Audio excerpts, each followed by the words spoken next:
Saudara Muhaimin Iskandar angkat bicara terkait pelarangan kegiatan Capres Anies Baswedan di Jawa Barat. Bakal Cawapres Koalisi Perubahan ini maksud kami meminta pejabat publik jangan picik dalam menyikapi kontestasi politik yang tengah berlangsung. Caimin menilai pejabat publik yang melarang kegiatan politik di gedung milik publik adalah picik. Karena di tingkat elit politik, komunikasi bisa terjalin dengan baik bahkan dengan para rival Capres Prabowo Subianto ataupun Ganjar Pranowo. Caimin meminta para pejabat publik untuk fair dan cair dalam menyikapi pelaksanaan kompetisi politik, apalagi pelarangan serupa juga pernah dialami Caimin beberapa waktu lalu.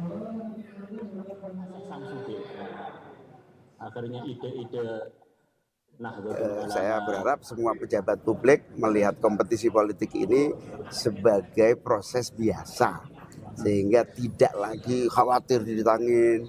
Saya kapan hari juga mau menggunakan gedung Saida Uin Ciputat, tiba-tiba dibatalkan. Ini artinya masih picik ya, masih picik. Tolonglah pemilik jabatan publik itu betul-betul ini kompetisi ini nggak ada bedanya kok sama sesama saudara.